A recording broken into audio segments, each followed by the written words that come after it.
Hello there, bidders, collectors, and those who can appreciate the finer things in life, cardboard, wax, and ticket-wise. It is time for the closing of our summer card auction, and as always, we're very excited, and nobody's more excited than the man on my right here, the roly-poliest, most huggingest guy in the entire hobby. Roly-poly. Mr. Tony Giese. Tony, how you doing? Great. It's been too long, though. I know. I think we need to do these a lot more often. Maybe every day. Why not daily? People are clamoring for it. At the National, for sure, we will. Oh, yeah. yeah. We'll make up for it there. We're looking forward to seeing everybody in at the National in just 2 weeks. Tony, is all your National prep done? I have to go get some clothes. Yeah. I'm gonna have to whole new wardrobe update the wardrobe. for Tony. Yes. All right. I will be doing that. We have a lot of special things planned at the National. Of course, we'll have the greatest booth there. It's a veritable Hall of Fame museum from every sport and every era. And we also have a conference room on the second floor. Just take the escalator up in the main entrance, and we're going to have some presentations and some round tables and some fun activities, and also great Wi-Fi, just FYI. Wow. I'm going to be up there the whole time then. So looking forward to seeing you all in person. Until then, we'll just have to do it like this. But we've got an incredible auction closing with cards, wax, and tickets. We're going to talk about some of our favorites, some of the highlights, and there's 2 sessions. So Friday at 10 p.m. Central, session 1 will close. Extended bidding begins at 10 p.m. Central. A 30-minute countdown clock will start.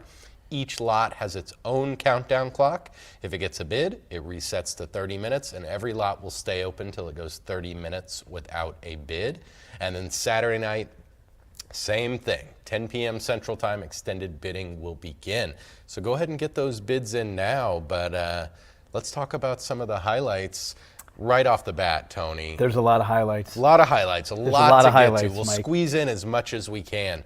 One of my favorite stories that I've had in my time at Heritage, we hear all the time from people that when they went away to school or left their parents' house for whatever reason, their parents threw out their card collection or their comic collection or whatever it may be. We hear that daily at least. Is that what happened to you, Tony? Oh, I hear that so many times. Now, I kept mine, but I kept 1986 Topps cards. So it's a different level. I kept everything. And my mom always says, do you want back your cards? I'm like, no, Mom, just keep them where they're at. Now they're fine where they're at. So. Your mom's a saint. She is. Still holding on to all of it. So our consignor, he had an incredible card collection, including 52 Topps, which he had a 52 Topps mantle that he pulled from the pack. He had an incredible collection.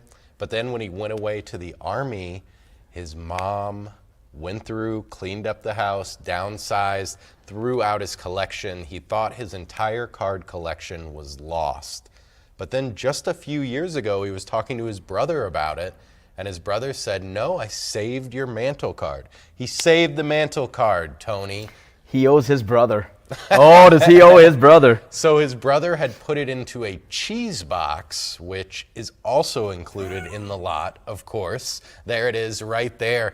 It's been in that cheese box for over 50 years in our consignor's brother's attic. And when he found out that it still existed, he saw how hot the prices were. He decided to consign it. It graded a PSA 6. So he is going to have an incredible return on that amazing story. Tony, you dealt with him personally. I did, and I'll never forget. I asked him, I said, do you still have the cheese box? Thinking, no. He goes, I do. I said, there, we name it the cheese box mantle. Pedigree it, give it its own name and title.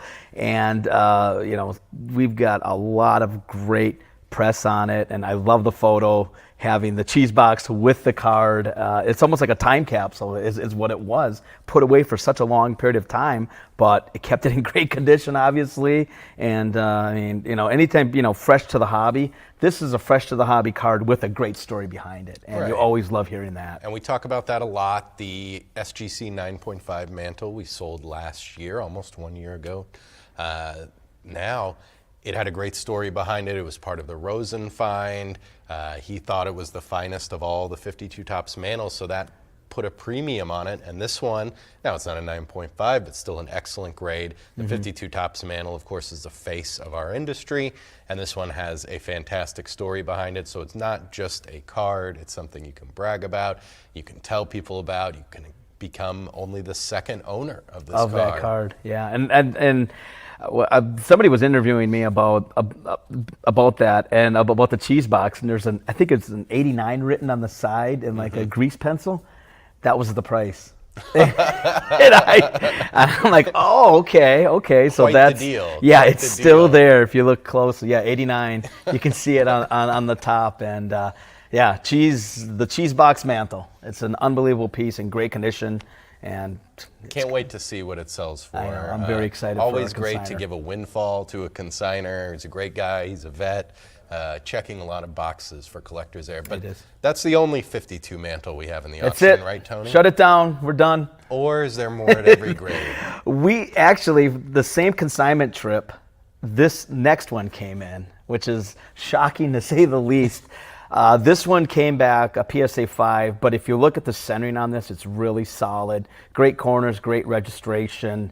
It's just one step below right now, and I'm really interested to see which one ends up higher, because I've been watching both of these the whole time, and they've both been that $10,000 range. Apart, one, Very the one, close, yeah, neck and neck. they've been back and forth the whole way through, and I can't wait to see what this one ends at.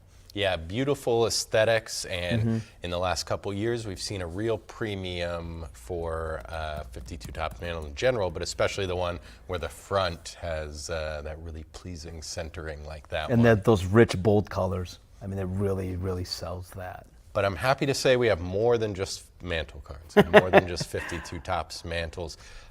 This next one is one of my favorite Ruth cards. We don't see it very often. In fact, nobody sees them very often. This is the 1917 E135 Collins McCarthy Babe Ruth. Now, it's not his rookie card, but this card, created just a year later, makes that 1916 Ruth rookie look downright common by comparison. This is one of only 17 in the PSA population at any grades. And a great image of the Red Sox southpaw warming up there in March 1915 spring training. We've nailed down where the image came from. And the back has the Collins McCarthy Candy Company. That's the same company who made the Z-Nut candy and issue that's so popular on the West Coast with the Pacific Coast League issues. And just an incredible one here. And it's a VG3 from PSA. Only a single example has graded higher of those just 17. So there's a lot of Ruth rarities out there. Of course, his rookie card is very rare, but this one's even rarer. Tony, did you ever own one of these? I've never owned one. I don't know if I've ever seen one. And I know we've talked about this quite a bit, how, the 52 mantles and the Wagners and all that stuff. But we've also mentioned how people are looking for other things. And this is a really cool, very early Ruth piece that there's not many of, and he's in his Red Sox uniform. So, there's very few cards of him in that Red Sox uniform, and this one is one of the nicest. And, when's the next one going to sell? How many years from now? That's the thing. Exactly. You may wait 5 years for another one. So it's a really cool Ruth card. Always tremendous to see what those Ruth rarities are going to do. He's still the linchpin of the industry, and there's only a handful, and like you said, they don't come out often. No, they don't. The big guns will be out for that one. Tony, you have any Ruth cards that caught your eye in this auction? There's a few great varieties. We've got a really cool exhibit card, and these, of course, were in the exhibit machines. Not in the exhibit. These were in machines where you'd put in a penny and take out the card. Well, a lot of times they'd be damaged when you took them out. So right off the bat, the pocket right afterwards. Exactly. They didn't, put them in a top loader or anything like that. These were oversized postcard sized anyways, and you don't really see too many really high quality Ruth ones. Here's one from 1921, so early in his Yankee days. Usually you see him batting. This one, He's in the field, which is a great, great pose, and just a cool Ruth exhibit. And they're tough to find these in high grade. And this one is, I would say, a higher grade from what's out there. Yeah, gorgeous example. And you love it when you see Ruth or Cobb fielding. It's so rare It for is. those two. Every image, everybody wanted to have them batting. And he's like perked up too, like somebody's calling his name. Yep. All right, speaking of fresh to the hobby, which I we know have you quite like these a few. lot. Yeah, I'm a big fan I could tell you like these. of the 1916 Famous and Bar issue, of course. This is the Babe Ruth rookie right here. We've got another pitching pose for Ruth with the Red Sox. But in this auction, we have an incredible collection of fresh to the hobby, Famous and Bar cards. These, of course, Tony, were distributed by the Famous and Bar St. Louis boys clothing company. Have you ever? I thought they were. Is that what you wore when you were growing up? That's exactly what I wore. I yes. gotta think you're from Wisconsin. You were an Oshkosh Bagosh guy. Sears catalog. That was a big deal when that came out. That was that was Christmas shopping right there. But an incredibly rare one, of course, with Ruth, but some tremendous examples throughout. We've got the Joe Jackson. It's a PSA 7. That's a Pop 1, none superior. I love that. Looking I at the love that finest. pose. I just love that pose. When you think of The follow through. when you think of him, that is just such a classic look for Joe Jackson. It And really is. anytime you can say you've got a Joe Jackson item, that's at the top of the pop. There's going to be some fireworks from bidders there. We've got the Jim Thorpe 2, another great entry in the issue. That one's a PSA X-Mint 6, Pop 2, only one superior. Then we've got the Charles Stengel. Charles. Charles. I'm going to be formal with it. That's what it says on the card. Seeing him so young. This one's a PSA 8, Pop 1, none higher. Best of the best right here. And then George Sizzler, PSA 6, Pop 1, none higher. A lot of top of the pops, Famous and Bar cards in this auction. There's a couple dozen. And then there's also a PSA graded partial set of 92 with 2 extras. All of them fresh to the hobby as well. I think you just buy them all. Yes. Get a ready-made collection. Don't even wait. Just buy the whole run. How often do you talk to a collector that has a near set of the 1916 Famous and Bar? So difficult to find put any together. is such a and challenge. someone's going to put it together this weekend. How about that, Tony? It's going to be something else. But let's stop talking about the old and dusty. Anything more modern catch your There were a eye? couple that really brought back, I don't want to say brought back memories, but when you think of the early 90s when we were kids collecting. It's a long time ago. That is I hate to say that. I got a couple stragglers up here too. It was the junk wax era, and there isn't a lot of really valuable cards from those years, but these are 1991 Topps Desert Shield, of course, given they were sent out to the troops, and not a lot of them made it back. They didn't really have ways to store these, so there's not a lot of high grade ones. And when you think of Ken Griffey Jr., he was the top baseball player of that era. And this one here Still is one of the most popular Oh, he players. still is. Yeah, we've seen his prices go up so much, not just in cards, but memorabilia and everything else in between. And right here we got a Topps Desert Shield Gem Mint 10. Just to think how hard it was to get one of these and then to keep it nice, very, very difficult. Wartime conditions, desert environment. You didn't really have, as a military personnel, great place to keep things safe and you untouched. did not. So they were all sent over to our servicemen and women over there in the Middle East. So yeah, any 10s are so rare. Yeah. I mean, they're tough even now. If you opened up a pack today of just regular 91 Topps, and to have Griffey and that stamp on there too, and just think how many were opened up and just thrown away. Yes. I mean, most guys didn't. They weren't collectors, and they were, of course, had more important things on their mind. And just having that Griffey card, I mean, that's just amazing. And a complete set of We them as well. also have a Unbelievable. complete set, which is also in this auction, and the main keys are graded. You got the Chipper Jones rookie, and for a lot of these guys, that's their best card, because during that era, there's not a lot of really, really valuable cards, but these are different. These are valuable, and again, that stamp on there just really, really stands out, and it's a really cool, unique set, and it's always going to have a big spot in everyone's heart, I think. Oh, absolutely. Mm-hmm. Very unique and tough to put together a complete set of it, period. Yeah. Much less one of To this have quality. to have one that's really high grade like that. All right, Tony, let's talk a little gridiron, shall we? Are you getting ready for the I football can't season? wait. You know what? Now it's Jordan Love time. Jordan Love. I'm excited. Well, I'm nervous. I'm excited and nervous. How's that? And we've got the Jets on Hard Knocks. Yes. Will you be watching that? I'll be watching. Yeah, Absolutely. of course. I think everybody will. Yep. Got a lightning rod at quarterback. May have heard of him. So we have some great football offerings, of course, and we have to lead off with Tom Brady. Heard of him? I've heard of him. His most coveted card, the 2000 Playoff Contenders Championship ticket. Only 100 made. This is number 97, and it's a BGS near mint plus 8.5. Of the 82 examples Beckett has graded, only 7 have earned a mint 9, and there's none at 9.5, none at 10. So this one right at the top of the pop, and Beckett with the modern cards, they've seen most of these, and a 10 autograph from the GOAT.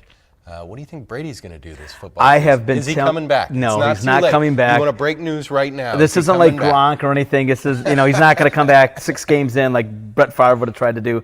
I will say this: I have been telling guys are like, "What should I be buying?" I've told people for the last, umpteen years, Brady's the one. And there's going to be going out on a limb there. Well, no, what I think is there's going to become a time where people are going to realize how difficult it is to win 7 Super Bowls. To win half that many is unheard of. We were talking about it today. Mahomes, he is so great and at the head of the class, but still these 5 Super Bowls 5 behind. Super Bowls. It takes so much luck and everything just to win one. And it'll never happen again. And he's going to be in the public eye with his announcing, not this year, but next year. And I just think people are going to, when they step back, they're going to realize that this guy was far and away, wasn't even close. And I think his stuff is bound to really go up. Yeah, I would agree. Noticeably, too. So, yeah, the most coveted Brady rookie right there. Tony, got any other quarterbacks? This card I remember getting on the bus. So this is a card that I would obtain on the bus, trading with kids. And, yes, I still have mine, but they're not Gem Mint 10. I can promise you that. No. But, whenever I look at this card, this really brings back my youth. But also what always stands out about these early 80s and late 70s football cards, no team logo. Yes. That to me is, you see some of these these important rookie cards, and kind of like the NBA did in the 60s and 70s, they didn't have the logos. They just have the player's name on, had the jersey on. But this is one card for anybody in their 40s and 50s. This card really moved the radar. He was the GOAT before Brady. He was, and Joe and Cool. Brady's hero. He was in Exactly. the San Fran area. Yep. Great connection there. And even for a card with white borders like that, it's tough to find these in a 10. Yes. It's just difficult because always, the big thing is always going to be centering on these things. And just anytime I see that Montana card, it kind of brings back a lot of good memories of Nice growing up. action shot. It's a great shot. Yep. And speaking of Mahomes, we have some incredible Mahomes offering as well. Mahomes rookies, of course, all that you can handle. 2017 Panini National Treasures Mahomes here. This is a great one, the RPA Black BGS 9 with a 10 autograph. This is number 4 of 5. I love that But patch you see that in there. patch there, Yep. exactly. That is the golden anniversary AFL patch. Got a little piece of it right there. For a Chief, perfect, they were one of the jewels of the AFL. And, With Lamar Hunt, and they still wear that Hunt patch I love. And having part of that on his rookie card that's signed, it's got everything you could ever want. And, he right now is the standard for the game now. He Yes. is the guy. And I mean. So are you saying they're the favorite for the title this year? It's wide open. Wide open, It's going to be Some of the wide Cowboys open. might get It's in going to be there? wide. They could. You guys have I love your have optimism. we have one of the greatest defensive player. We'll have the best defensive player in the league. Sure. And that can tilt the field anytime. All right. Well, we've also got a few other Mahomes rookies. We've got the National Treasures RPA numbered out of 99. It's an 8. BGS 9 with a 10 autograph from the reigning Super Bowl champion. And we've also got the Panini National Treasures RPA, the green jersey number. That one's only 15, and this is number 4. Also a BGS 9 with a 10 autograph from Mahomes. Some great other Mahomes offerings in the sale as well, but these are 3 coveted beauties that are going to find new homes this weekend. And I'll admit, I'm looking forward to watching him play. Oh, I think you talk about the documentary. Yeah. That just hit. I'm a little more excited to see him than Kirk Cousins. Kirk Cousins. Well, actually, I do have some intrigue for Kirk Cousins because he's so weird and normal. But Mariota, interesting choice. I guess they did like tiers. They just probably, I don't know how they really did it. But they're all guys that don't have a lot of drama around them, so that's easier to sign off. That's a very good point. I'm sure Kyler wasn't interested in having cameras following him around. They'd just be watching him play Call of Duty all day anyway. But have we talked about wax yet, Tony? Oh, plenty of wax in the auction going on. Plenty of wax. Yeah, let's get into it. This one I really, really like. 1978 top cello box from the Fritsch Vault. Anything from the Fritsch Vault, of course, takes on a different meaning altogether. And my dad went to their store. Have you been to the Fritsch Vault? I have never been to their shop. My dad went one time, but we used to always get the catalogs, and that was always so much fun to go through those catalogs. And I would love to get that. I would love to get that. We didn't get it, but that being said, that was always they just let you look. We always looked, and I always wondered. And they always made minor league sets, so just tremendous. We all know that right now Unopened has been just on fire. And this one here, you got the Tony Dorsett rookie several years, and it's continuing up. Yeah, because every time they open up a box, takes one away from the population. And I love the graphics on this box. I mean, it just screams 70s, and you've got Dorsett. 70s wax. I love the 72. Yep. Football and basketball is incredible, and this is another beautiful I always one. like the 75 baseball because they're so funky with the Yes. colors and the combinations. It just tells you disco 70s And craziness. Dorsett. And Dorsett, that's one of the top cards in that whole decade, probably. Yes. The Dorsett rookie, and it's a great looking card too. That was always one growing up that everybody. Did you ever have it? Did you get it I on think the I might have bus had one, also? but yeah, I didn't get that one on the bus. I got a large second year on the bus. I still have that too, though. A little more football wax. I love the 86 Tops football. Of course, it has the Jerry Rice rookie. But just think about 86. You had the Jordan rookie. Many consider him the GOAT. Man. And then you got Jerry Rice. He GOATed his position as well. But some great entries in this box. You got Walter Payton, Richard Dent, Refrigerator Perry, Joe Montana, Charles Mann. That Refrigerator Boomer, Perry Reggie card White. was the biggest card in that set for so long. Yes. I mean, that was And the card now? everybody wanted it. And where is it now? I never had one. But that's a year that I really collected, and I think I had like 4 or 5 Rice rookies. Now none of them are gem mint or anything like that, but I just remember that was a big year that I collected the 86 Topps football. All right. I didn't buy basketball. I wasn't smart enough. Yeah. Same here. We've got hockey wax too, right, Tony? Yeah, 1980 O-Pee-Chee. I always like these because they have there's a piece of tape that keeps the box together, so it's either tape intact or not tape intact. I love these. Anytime we go up to Canada, which we go up there a few times a year, we're always looking for unopened O-Pee-Chees. They have, they're worth. Great graphics. On Yeah. this one, too. And this is just again, it's the second year Gretzky, and O-Pee-Chees are difficult to find. Which we've seen some great results from We've that had second year great- Gretzky. yes. Because the rookie Gretzky has become so expensive. That it's just at a whole Us different normal level. guys got to move on to the next year. I'm about the 8th year Gretzky. would be my wheelhouse probably. So we've got some, Tony, I love the non-sports I know. stuff. We've got When I some was looking through it, I thought of you a incredible few times. non-sports wax in this auction, some of the best we've had. And this cover for the 1972 Topps U.S. President set, how come we don't get political cards anymore? I don't know. We had the Desert Storm, and then it just ended, right? I think with today's politics, I think contentious, it would you be, think? I don't know, people would be throwing these at each other or Well, something. tell me, is this the only wax box in existence that has George Washington and Richard Nixon on the front? I would think Gotta be, it has right? to be. With the White House as the background. I love that, by But the way. throughout the hobby, throughout history, there's been some great political card sets. or like the Look and See, which wasn't strictly political in 52, but a lot of non-sports people gravitate to them, and this is a really great one. 48 unopened packs in there.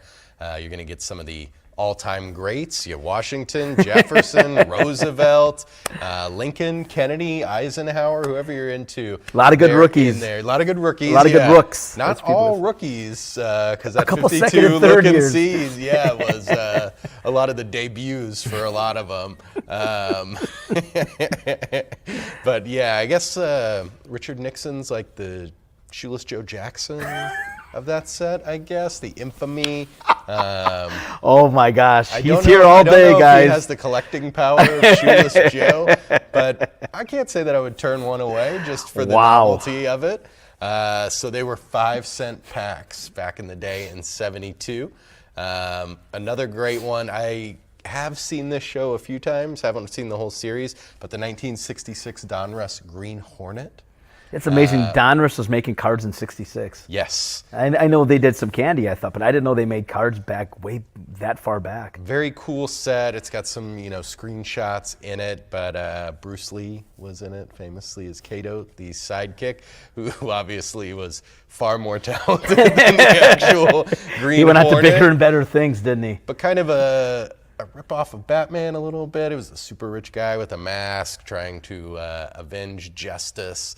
But that's a really unique one. I'd never seen a wax It's a great box look, of that too. one. You can put that on a shelf, and it displays so well. I love that look. It just screams 60s. And then this last one, Tony, you knew I was going to talk about this. This is the 1996 Fleer Skybox Marvel Masterpieces unopened box with 18 packs. Really great set. One of my favorites from Marvel, a series of 100 cards, and it's got incredible artwork by Boris Vallejo and Julie Bell, the great fantasy. So can you get artist. the red and the green? Yes. They have them in that too? No, not Oh, in this okay. one. So it was the 5th year for this brand, and they upped the quality and the production value. And it really shows, even looking at the box is just beautiful.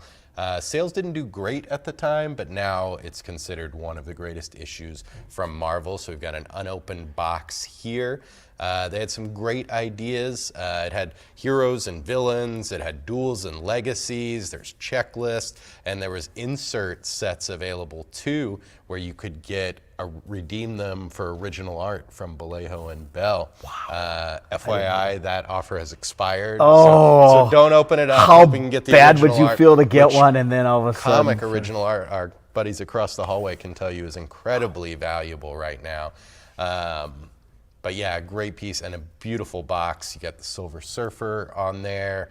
You got Storm, and of course everybody's favorite Friendly Neighborhood Spider-Man on the back. So really beautiful box. I'm very interested to see what that's going to bring. But Tony, I see you saw a non-sports item. Again, we're hearkening back to my youth, and this is the one that is near and dear. The Luke Skywalker rookie card. It is a rookie. It's card number 1 in the set, and even back then, people would put together sets, and finding this card with those blue borders, the centering, these things chipped easily, to find one in high grade is Colors would be a little dulled too sometimes. Yeah, exactly. And just, and when people put together sets, that first card and the last card were the ones that always got damaged because you put it in a box. And, Star Wars has taken on a life of its own. And I always thought it was funny that the card number 1, the first image of him is him and the Stormtrooper.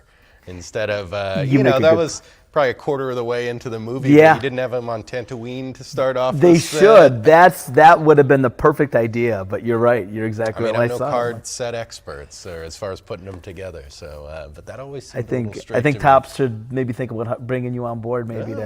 I'm open to it. All right. I think they've probably got some availability on their work stuff right now. Tony, we haven't talked hoops yet. Oh. Let's get into it. Hoop season never ends. So I had to pull this one out.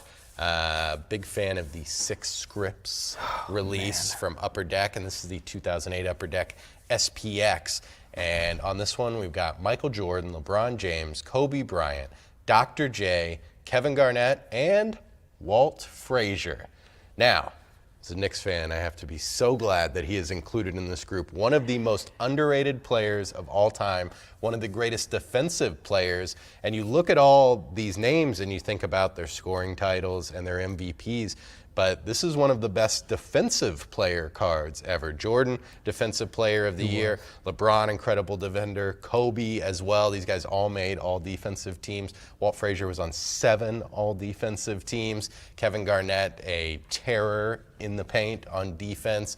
So really cool one here. Only 6 made. This is number 3, and it's a Gem Mint 10.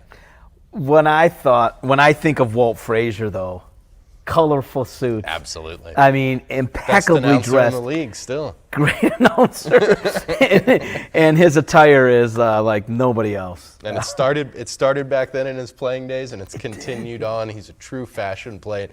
But a really unique 6 scripts there. When I was looking at it, it really leaned into the defensive side, which I don't think happens very often. No, it never gets as much love as it should.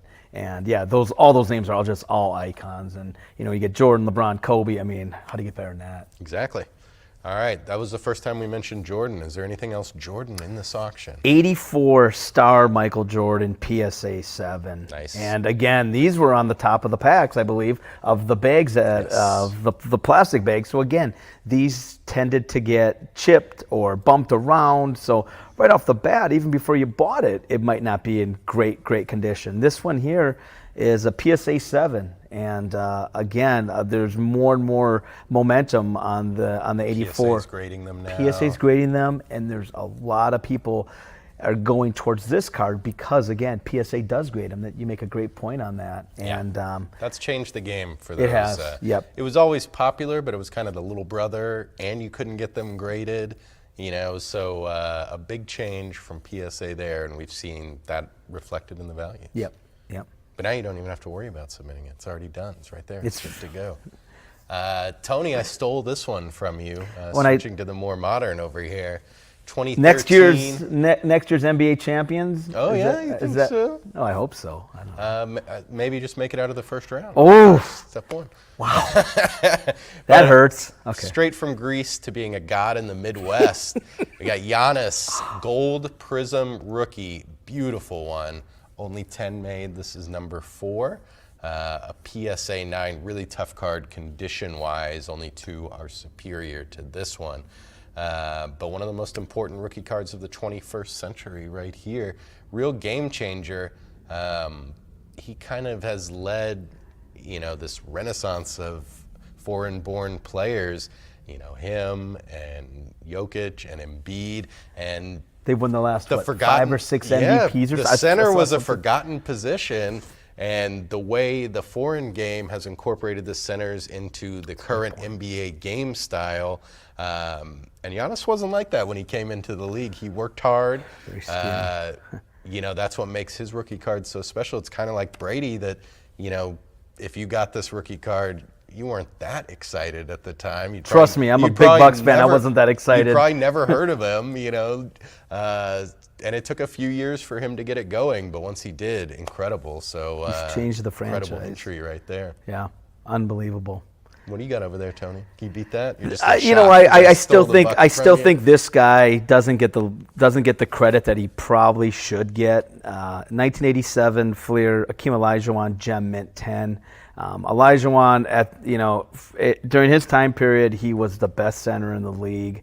And I'm a Shaq fan. I was a big Shaq fan. He dominated Shaq in that finals. Well, he dominated Shaq, Ewing, and David Robinson throughout that whole era. Yes. And those guys are often brought up before Olajuwon, but he could do everything. He took him to town every time. Yeah, he made them relevant, and he could do it all. Defensive, offensive, he could do everything. And I still think at some point, his stuff will start to go up a lot more. We saw a great price for a '87 Hakeem Gamer. We did in our last auction. Yeah, it sold for $40,000. Yeah, photo matched, and that was amazing. But somebody who was from a big market city too, Houston, the 4th biggest city in the nation. So a big market team the greatest player they've ever had. In their franchise Apologies history. to the beard, I guess. But, I think of Calvin Murphy. I don't know. Okay. all right. Talked a little hoops. Let's step back to the diamond. One of my favorite cards right here, and one of the finest that exists, is a 48-leaf Satchel Paige. Tony, don't look behind you, because something might be gaining on you. He's got so many good quotes. Something about eating fried food angers the blood Yes. was one of them. And every time I look at some of his quotes, I mean, He's got a lot of health advice. Yeah, If you have an upset stomach, think cool thoughts to pacify it. But I love this image, one of the best rookie images there. Real fun-loving player, and it's portrayed here, especially someone, he didn't make it to the majors until he was 42. The oldest debut in MLB history still. That's probably never going to be broken. I can't imagine. Unless you're going to take a swing at it, try and get in the big leagues. I'm 47. I don't know. I better hurry up. Arlington isn't far away. That swing's pretty bad, though. I don't know. But it never seemed that it got him down, that he couldn't get into the majors. He was still, when he finally made it there, a fun-loving guy, great with the players, the fans, and the reporters. He had an incredible season. And this one's a SGC Near Mint 7, Pop 7, only one superior. Short print card, very hard condition-wise. This is one that collectors really struggle to find, period, much less in high grades. So I'm expecting a lot of action on it. Yeah, I mean, he was one that you always think of what if. Yes. What if he would have faced Babe Ruth? I mean, from the stories you hear about him facing Josh Gibson and telling his outfielders that they can sit down because he's going to strike somebody out on three seeing pitches. him against DiMaggio in his prime. He got a few years there with DiMaggio, but not, at the tail end of DiMaggio's career as well. And he was so long and lanky. I mean, you look at photos of him and his arms go on forever. Yes. And, it's just one of those guys that they talk about the best of the best. Mount Rushmore, he was on that. And you just wish he could have faced some of those other hitters from that time period. You really do. Okay, very unique entry here. I love the mystery with these. This is the 1968 Topps 3D, three-dimensional. Yes. Tony, but a landmark in card technology at the time. When you get to hold one of these in your hands, it's beautiful. It works. Sport Flick. Remember Sport Flick? Yes. This is Sport Flick 20 years before. So only a limited amount were made as a test series. I'm guessing it was too expensive for mass distribution. Prices for cards at the time were still very low. So the production value just wasn't quite there. Wasn't there. It's kind of unknown how they made it out into the market. They were just in the offices in the Brooklyn area, but boom, a few dozen have crept out. And of course, Clemente is the key card of that, and this is a beautiful near mint 8. Great portrait of Clemente too on this one. Yeah, it is. And I mean, he's the guy that, we talk about, guys that their values just continue to go up. Robinson, Aaron, Mays, he's is another one of them that they just don't go down in value, And when I go out there, I do a show out there every year, and guys bring by signed baseballs and everything. It used to be, signed cuts, $500, now it's $1,000. Yes. Baseballs, $10,000, $15,000 for a single signed ball from him. And the interesting thing about that 68 Topps 3D, very limited number of cards that exist, very limited number of players featured, and he's the only Hall of Famer. The second Clemente's best, the only Hall of Wow. The next best player I'd say is Rusty Staub. In there, it was just a test, a sample. So they did one Hall of Famer, future Hall of Famer, but then after that it was Clemente and then everybody else. And everybody else. So it's undoubtedly the key card of that set and tough to come by. What do you got over there, Tony? 1968 Topps Alkaline Gem Mint 10. We saw it with Clemente 2 auctions ago, where some of his later cards just got incredible numbers. We've seen some insane prices for 68 Topps. It's a beautiful set. We had a mantle in a 10 that sold for $500,000. Hank Aaron in a 10 sold for $250,000, I believe. So people love that set. It's so difficult. I mean, if you look at, centering and everything else on these, it's just difficult to find these if you get a 7 or 8, you're thrilled to have a gem mint 10. I mean that's almost unheard of, and it's K-Line, Mr. Tiger, and it's just a really neat, clean card taken at Spring Training. I love those photos that were taken there, and just one of the nicest K-Line cards you could own. It was 68 the year he asked for a pay reduction. I think it was, and that's the year they won the World Series because he hadn't lived up to his play, and then they won the World Series. I'm going to take it a little further back, Tony. You know how far we're going back? Like way back? Way back. 1909 to 13, M1012 Sporting News Supplements near set. And when I say near set, as near as you can get without being complete. This is 99 out of 100. So we had a client come in to lot view these the other day, so we took them all out, spread them all out for them, and these are just incredible. They are oversized, a full page, and they are so fragile and delicate. They are more delicate than newspaper pages of today. It's very thin, brittle paper. So the fact that any of these survived over 100 years, and to have this be a near set, and there are just some incredible images in here. Of course, you've got all the stars. You've got Walter Johnson and Cy Young and Ty Cobb, Honus Wagner. You've got Comiskey there, I see right there on the bottom right. Cool portrait of him. Hugh Jennings. Yes, you've got some nice team portraits too. The team photos. You've got some of 2 players together. Really incredible imagery from the dead ball era, and got the 3 graded Joe Jackson, of course, in there as well. Got to mention him, but I love. We rarely see these, and rarely see such an extensive collection. So this is one where, if you're into dead ball baseball and photography and imagery, they come together almost. They really come together right here in one collection, and I think this is going to really inspire a lot of collectors to go after it, as it were. Those poses.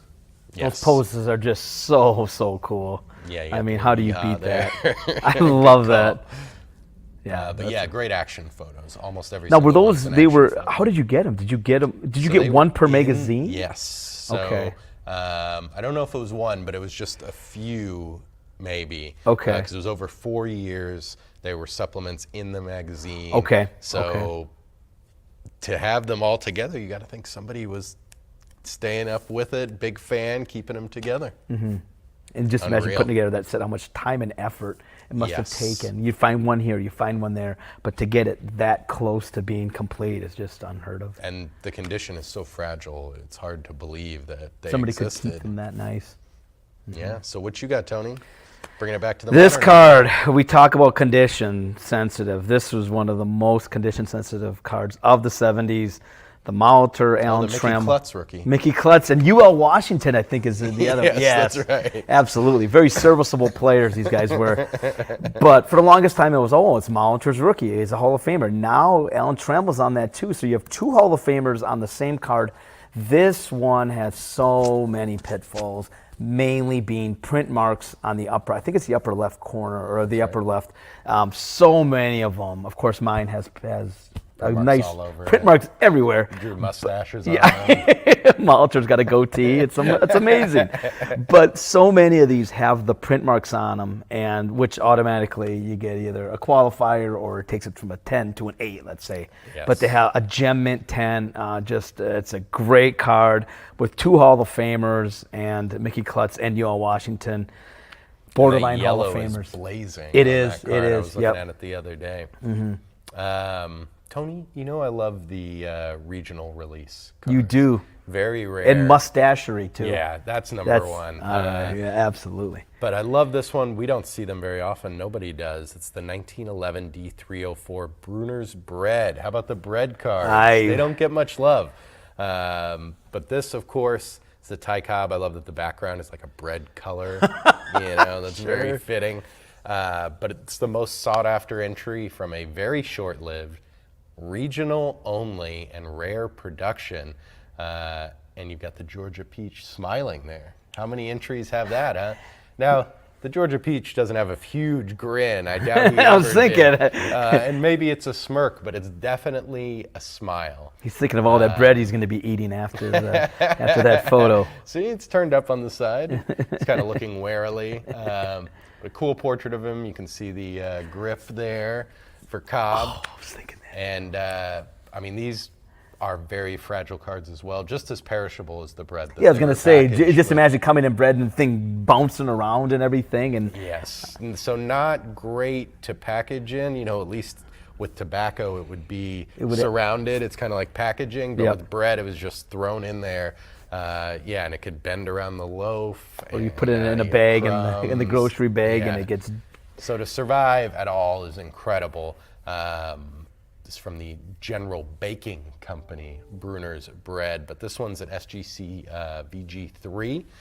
The SGC census accounts for just 25 total submissions with the Bruner's Crust Reverse, and this is a Pop 4 with just 6 higher. So this is like an impossible card to own, period, and this one's near the top of the SGC population. SGC great with the vintage, especially dead ball era cards, and I love that one. It's beautiful. Oh, it's a great card, great card. Yeah, you You just got never over see there, those. Tony. Beat that. Just because of the All-Star game being this week, Julio Rodriguez, Chrome Prospect autographs, blue refractor. I just thought this was such a beautiful card. I mean, you look at the jersey, and this kind of mirrors the jersey, the background colors, at least the border colors, and it's signed by him, and he's kind of the guy right now in MLB who's making that big jump. I mean, last year as a rookie, we were shocked. Year 2 has been really, really solid as well, and the Mariners were, you know, they were kind of the apple in everybody's eye this week as far as being, you know, having the All-Star game there. They made the All-Star uniforms their colors. Yeah, we'll have to talk about that in a later episode and talk about aesthetics and what they're wearing, because I don't know if I agree. So but I think they should wear their own uniforms. Yes. And just have a National League hat and an American League hat. You could do They all that. wear the same hats. Yep. Then they can sell the hats. You know, people will buy a hat. put the 20 number on the bucks, side or something. But how many people were buying those jerseys? Couldn't be that many. They almost universally panned. I was going to buy an Orlando Arcia because he was my favorite Brewer forever. Now he was a starting shortstop for the National League All-Star team, and I'm like, just to think that guy is starting an All-Star game. Yeah. But even I couldn't buy it because I look at the jerseys, I'm like, ooh. It looks like a Seattle jersey. It does. And as It does. a Ranger fan, I'm not buying anything that looks like a Seattle Exactly. jersey. I think agree go with the with hats, you. just a red and a blue. Yep. You know, everybody can get down with that. Oh, there it is. Wow, Tommy, you need a pay On raise. top of it. Wow. But you know, that was the thing, you know, as a Ranger fan for years, the Rangers just had their one mandatory entry, and then in the 6th inning, they'd come back from commercials and you'd see them out there in their uniforms, like, yes, Bucky Dent's out there, whoever. But yeah, I think they need to switch back to they just wear their own uniforms, give them the same hat. I agree 100%. All right, MLB, you're on notice. Rob Manfred, listen to us, please. One thing we've talked a lot about lately is signed vintage cards, Tony. That's become a very hot part of the hobby, and we've got some incredible ones in the auction, including this one, which is just mind-blowing. The 52 Bowman Mantle, signed by the Mick, and it's a PSA 9 signature. Oh, what Pop a clean look one, on that. None higher. Amazing card, very underrated. We've talked about that a lot. The Mick, expert at signing in the best spot. Very full card here. This is the only place you could put it. It's right above his facsimile signature and above that great image on the 52 Bowman.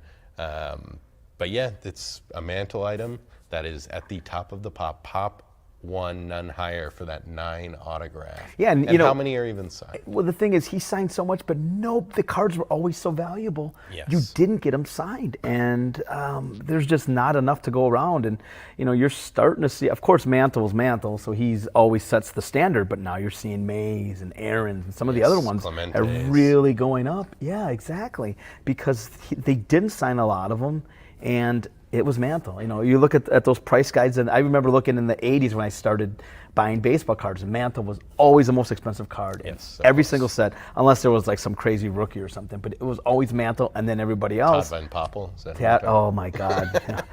We're going to have a MLB draft bust special one of these days. And How about the Braves bypassing Van Poppel, who everybody was talking about, and they took Chipper Jones?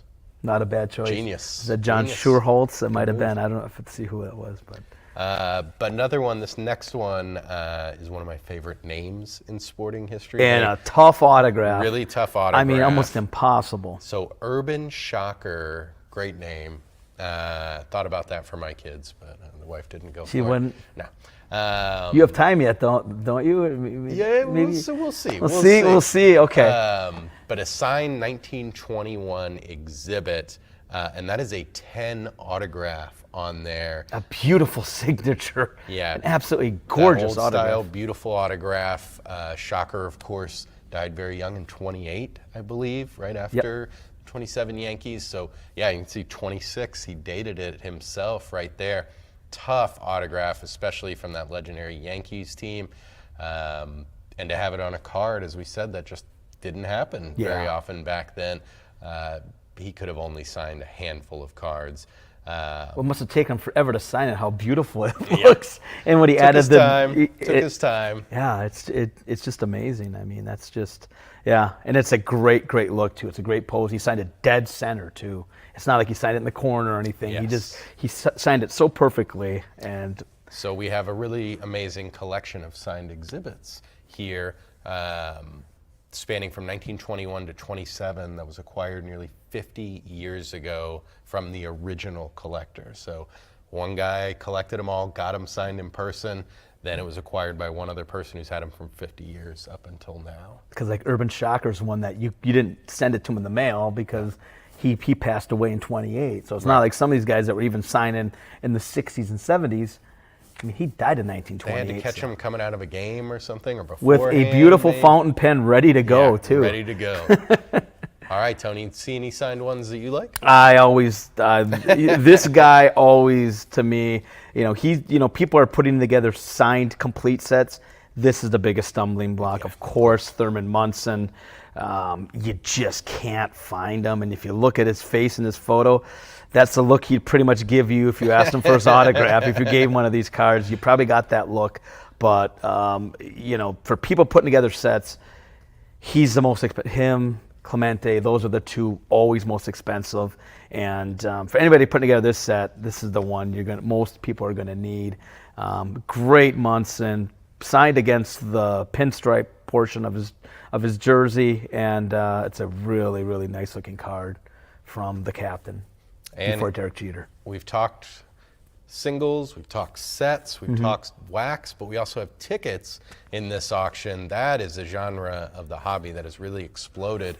It went from barely talked about to now there's a great population report that is really expanding. So some great ticket offerings in this auction, including 1995 Derek Jeter Yankees debut ticket. That's a huge one for Yankees fans. What a moment to turn the franchise around right here. Who would have ever thought to keep this? Right. It's not like, oh my God, Jeter's coming up. He was a fairly decent deal, but it wasn't like the second coming of Ruth. Right. It wasn't like Ohtani or anything like that, where it's just everybody was waiting for him to take the field. And it was an opening day. A Yes. lot of times guys make their debut opening day, June 2nd of 1995. It's essentially just a random game. It's a random game, and the Yankees were not very good at the time. Yes. So it's not like they were selling out. So, and I don't think this is one you're going to find a whole bunch of anytime soon. People, most of them got thrown away, thrown on the ground, and swept up and thrown in the garbage. Yeah. So I don't think this is one you're ever going to see a big horde of 100 of these ever coming out. So it's Tough really ticket, cool to get. Good one to get. Tough one here too. This is a 97 Tiger Woods signed Masters badge. And of course the 97 Masters was his first major victory. And what a victory. Do you remember watching that one? I remember I was in college, and I think we got the New York Times And I think you got a subscription, and he was on the front of the New York Times on that Monday. Yes. And how historic it was. That wasn't a sports story. That was a national everything. He first had thing on. a lot of buzz bubbling up leading into that, and an absolutely dominant performance from start to finish. He ended up beating the runner-up Tom Kite by 12 strokes. He just obliterated Augusta that day.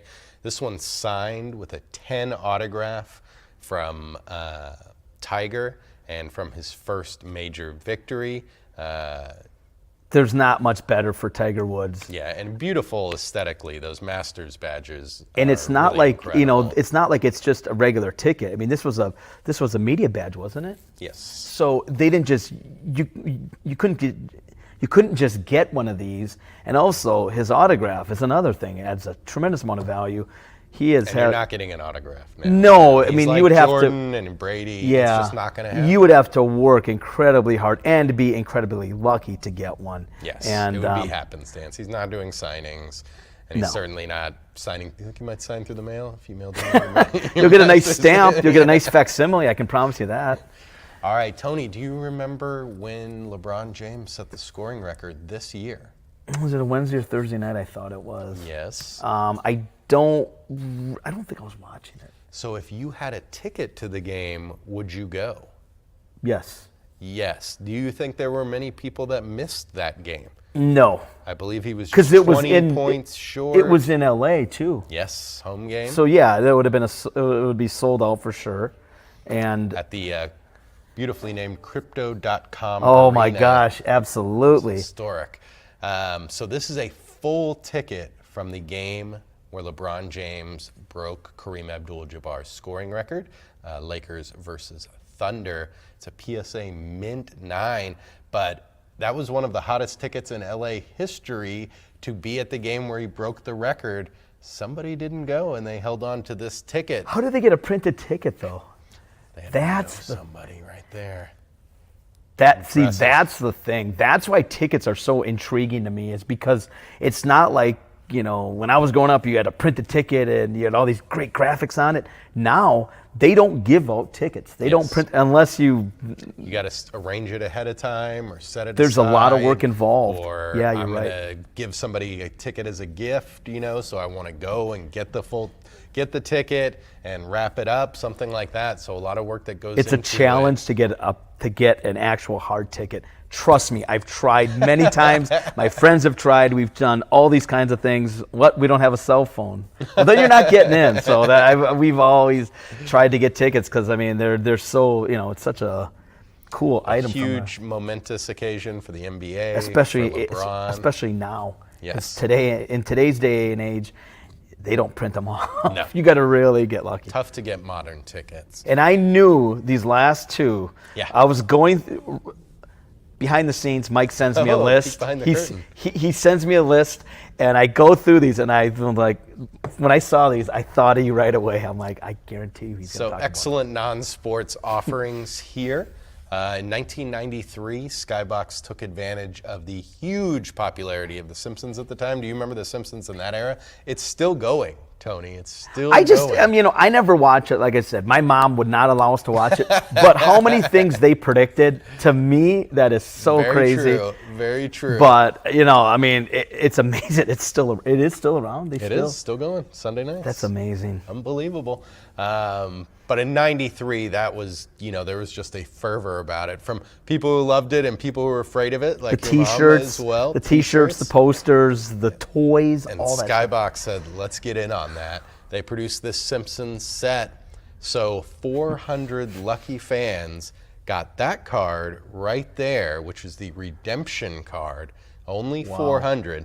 And you sent that card in, and then you'd get the next one, Tommy, which is the 1993 Skybox Art to Bart original art from creator, illustrator Matt Groening, of course, of Bart Simpson right there. So are they all? Hand drawn on the So card. they're all unique in their Hand own way. numbered then. as well on the back, so there was only 400.